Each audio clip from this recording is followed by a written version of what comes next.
और निरंतरता, कंसिस्टेंसी, ये भी बहुत बच्चे मुझसे पूछते हैं कंसिस्टेंट कैसे रहें? मुझे लगता है कंसिस्टेंसी एक ऐसा हथियार है, एक ऐसा औज़ार है जिसके थ्रू आप जिसके थ्रू आप अपने से टैलेंटेड व्यक्ति को भी पछाड़ सकते हैं। मैंने खुद देखा है, अपने पर्सनल जीवन में देखा है। बहुत लंबा मेरा पढ़ाई का करियर रहा है, मेरी यूजी, पीजी सब मैंने किया है और मैंने ये देखा है कि वो बच्चे, भगवान कहते हैं ना सबको सब कुछ नहीं देता। तो कुछ बच्चे ऐसे हैं जो बहुत लंबे समय तक बैठ पाते हैं, 6 घंटे पढ़ते हैं, 7 घंटे पढ़ते हैं, 8 घंटे पढ़ते हैं और कुछ बच्चे ऐसे हैं जो 15 मिनट भी किताब की तरफ नहीं देख पाते।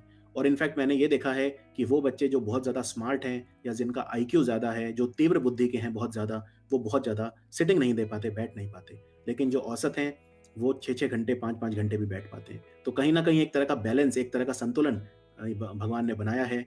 वरना अगर ऐसा होता कि मान लीजिए कोई बहुत तेज़ बुद्धि वाला भी है और वो 7 घंटे भी बैठ जाए, तो वो तो बहुत आगे निकल जाता। लेकिन ऐसा नहीं है, हर एक के हमारे कुछ अपने खुद के क्वालिटीज़ हैं, कुछ सबके गुण होते हैं और हमें उन पे काम करना चाहिए। हमें इस बात को बिल्कुल नहीं सोचना चाहिए, हमें ये नहीं मिला, हमारे पास साधनों की कमी है। मुझे लगता है व्यक्ति जो है, वो साधना से महान बनता है, साधनों से नहीं, राइट? व्यक्ति अपनी भावना से महान बनता है, भवनों से नहीं।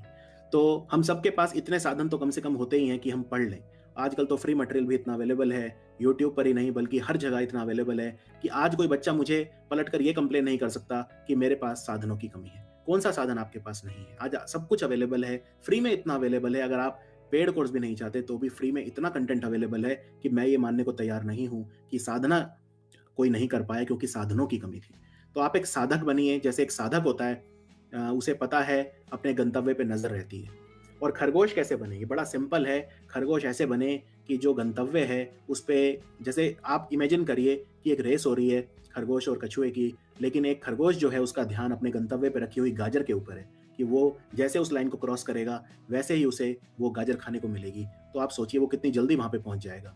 वास्तव में डिस्ट्रैक्शन हटाने के लिए हमें कुछ अलग से नहीं करना, सिर्फ हमारा जो ध्यान है वो हमारे गंतव्य पे होना चाहिए, हमारे लक्ष्य पे होना चाहिए। तो ये एक बहुत बड़ी सीख है जो मैं आपको देना चाहता हूँ। शायद आप इसे पहले से जानते हों, लेकिन कहते हैं ना, कुछ लोग ये पूछते हैं कि हमें रोज़-रोज़ मोटिवेशन की क्या आवश्यकता है? हम एक बार मोटिवेट हो गए, देखिए हम नहाते भी तो रोज़ हैं, नहाने की आवश्यकता रोज़ पड़ती है कि नहीं पड़ती है? इसी तरह से मुझे लगता है हमें मोटिवेशन की आवश्यकता भी रोज़ पड़ती है। हमें रोज़ अपने आप को मोटिवेट करने की कोशिश करनी चाहिए, क्योंकि आज का समय जब इतने सारे डिस्ट्रैक्शंस हैं, वहाँ पे हमारा मन स्थिर नहीं रह पाएगा। मन तो एक ऐसी चीज़ है जिसके आगे बड़े-बड़े जो सूरमा हैं उन्होंने घुटने टेक दिए, तो हम तो फिर एक स्टूडेंट हैं, एक आम स्टूडेंट हैं। लेकिन मेरे को लगता है अगर हम थोड़ा भी शांत रह सकें, अपने मन को कंट्रोल कर सकें, तो हम उन ऊँचाइयों को छू सकते हैं, जहाँ तक पहले हमने कभी सोचा भी नहीं था कि ये भी संभव है।